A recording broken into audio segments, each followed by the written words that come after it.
in Paliemmi molte avevano l'occhio, tagliavano, però erano molte, però tagliavano.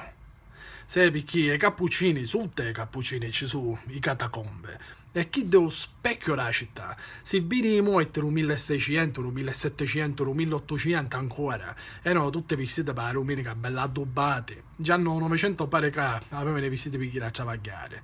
Però chi dello specchio della città, perché c'era ricchezza, e i molti avevano l'occhio, i vitro, avevano occhi di vitro, perché i famiglie ci avevano da per parlare, e quindi sapevano a tagliare, e ci dicevano cose, e quindi ci avevano a rispondere, e quindi l'avevano a tagliare. Però che è successo? Arrivò la seconda guerra mondiale, arrivarono gli americani, ci infalarono i danni all'occhio, ci scipparono l'occhio e si portarono. Dice che su souvenir, l'occhio di morte. Nel 1831 successo un boidello.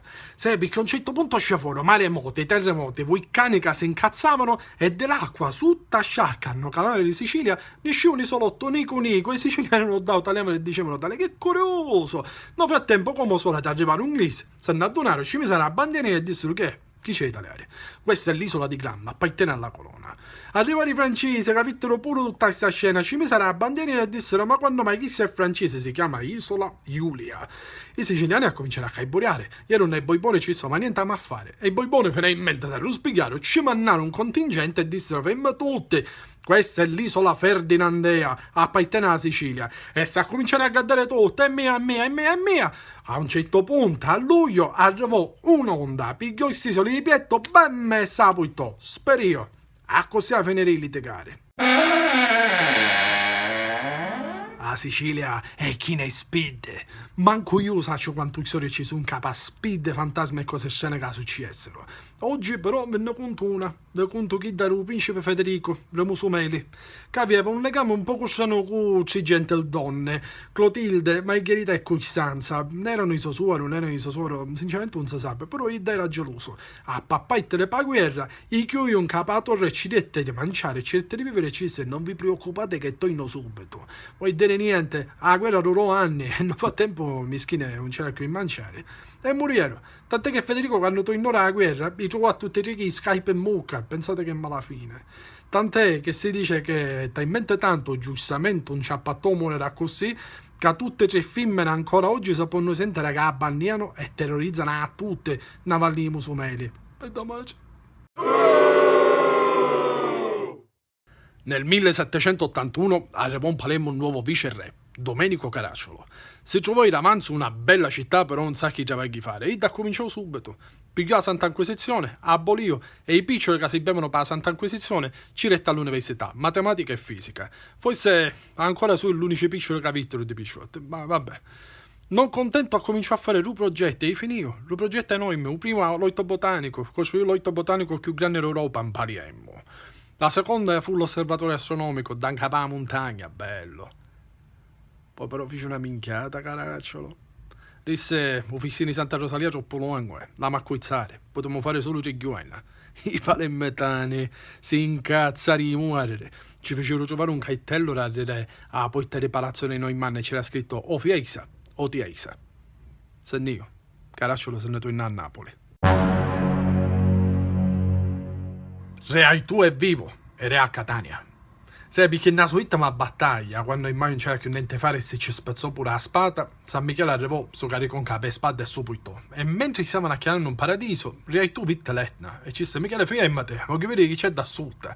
E scendì un nuovo vulcano, vuol dire la lava era così forte che ci mise la spada rincia e anche due arriere, si siamo tutta. Però si sa ancora stato un miscelo dentro il vulcano. La mattinata si ruspigliò, mise la forata al vulcano e bitte tutta bella vallata di Catania. A montagna una banna o mare all'aura ci se Dio per piacere non mi può fare muovere ora. Io cae campare, cae un medicina e cane. Dio, giustamente, era un re, quindi ci disse, vabbè, non ti occupare, ti faccio vivere da.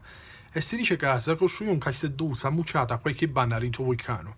Forse ne esce solo ogni tanto, se va a mangiare la cipollina.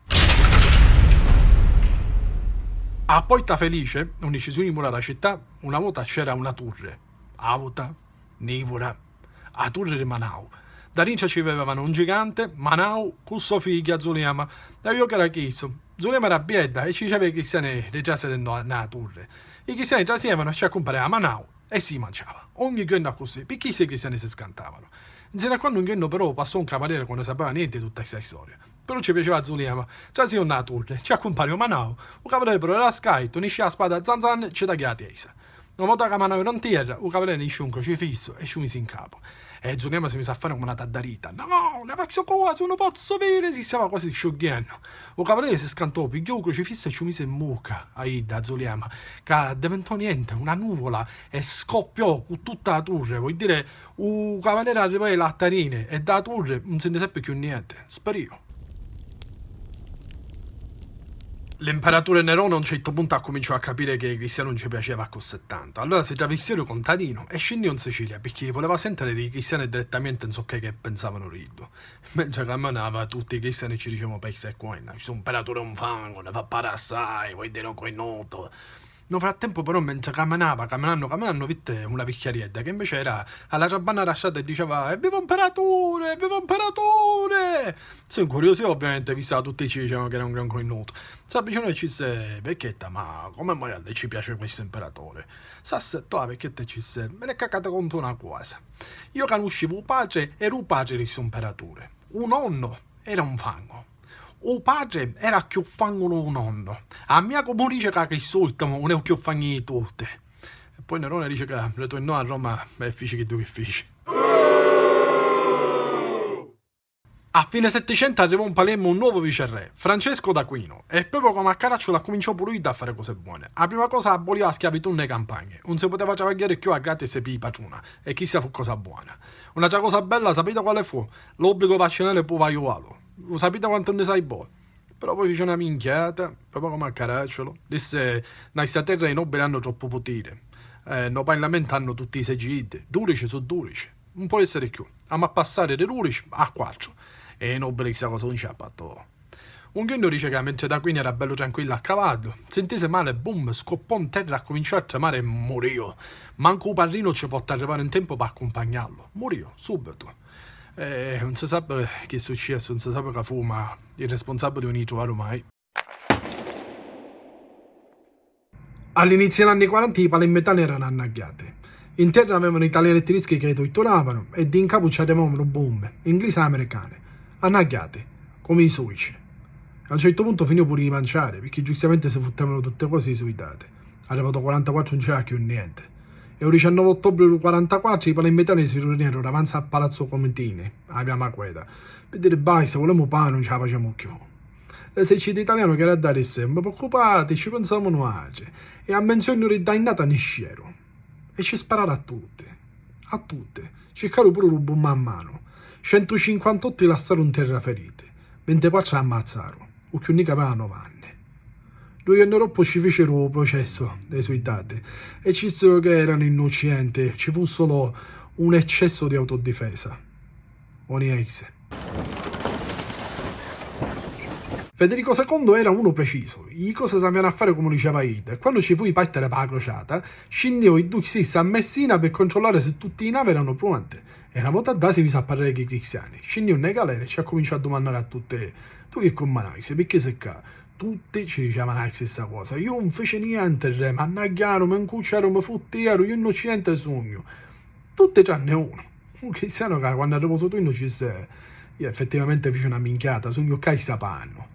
A Federico ci piaceva i cristiani, si chiamò capitano e ci disse capitano me ne secca, liberate ma che la macchia che non facciamo che mi fanno fuddire a tutte la voce 99 e fu così che questo cristiano si liberò, non ci io negociato, la voce 99 sì, chi so vuol dire che ogni tanto pure quando non ne conviene è meglio la verità.